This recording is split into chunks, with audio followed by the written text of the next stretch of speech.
नमस्कार दोस्तों, आप सभी का हमारे चैनल नमः सनातन में एक बार फिर से स्वागत है। आज हम सुनेंगे बुधवार व्रत कथा।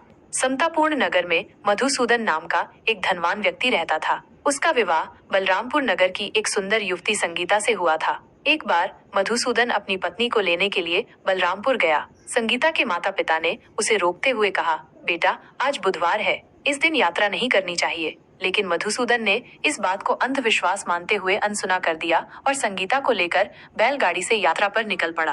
कुछ समय बाद उसकी गाड़ी का एक पहिया टूट गया, जिससे उन्हें पैदल ही यात्रा जारी रखनी पड़ी। रास्ते में संगीता को प्यास लगी तो मधुसूदन उसे एक पेड़ के नीचे बैठाकर जल लेने चला गया। जब वो पानी लेकर लौटा तो ये देखकर हैरान रह गया कि संगीता के पास उसकी ही शक्ल का एक व्यक्ति बैठा था।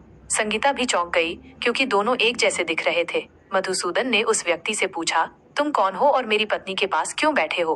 उस व्यक्ति ने उत्तर दिया, भाई यह मेरी पत्नी संगीता है, मैं इसे ससुराल से विदा करवा कर लाया हूँ। लेकिन तुम कौन हो जो ऐसा सवाल कर रहे हो? यह सुनकर मधुसूदन क्रोधित हो गया और बोला, तुम झूठ बोल रहे हो, संगीता मेरी पत्नी है। मैं इसे पानी लाने के लिए यहाँ बैठा कर गया था। परंतु वह दूसरा व्यक्ति भी अड़ा रहा और कहने लगा कि उसने ही अपनी पत्नी को पानी पिलाया है। विवाद बढ़ने पर वहां भीड़ इकट्ठा हो गई और कुछ सिपाहियों ने दोनों को राजा के दरबार में प्रस्तुत कर दिया। राजा भी दोनों में अंतर नहीं कर पा रहा था और संगीता भी अपने असली पति को पहचानने में असमर्थ थी। तब राजा ने दोनों को कारागार में डालने का आदेश दिया। ये सुनकर मधुसूदन भयभीत हो उठा। तभी आकाशवाणी हुई और चिल्लाते हुए, मधुसूदन, तुमने संगीता के माता पिता की सलाह नहीं मानी और बुधवार के दिन यात्रा की। यह सब भगवान बुद्धदेव का प्रकोप है। यह सुनते ही मधुसूदन को अपनी भूल का एहसास हुआ और उसने भगवान बुद्धदेव से क्षमा याचना की। हे प्रभु, मुझसे भारी भूल हो गई, कृपया मुझे क्षमा करें, भविष्य में मैं ऐसा कभी नहीं करूंगा। मधुसूदन की सच्ची प्रार्थना सुनकर भगवान बुद्धदेव ने उसे क्षमा कर दिया। जैसे ही उन्होंने क्षमा किया, वह दूसरा व्यक्ति अचानक गायब हो गया। यह देखकर राजा और वहां मौजूद सभी लोग चकित रह गए। भगवान बुद्धदेव की कृपा से राजा ने मधुसूदन और संगीता को सम्मान पूर्वक विदा किया।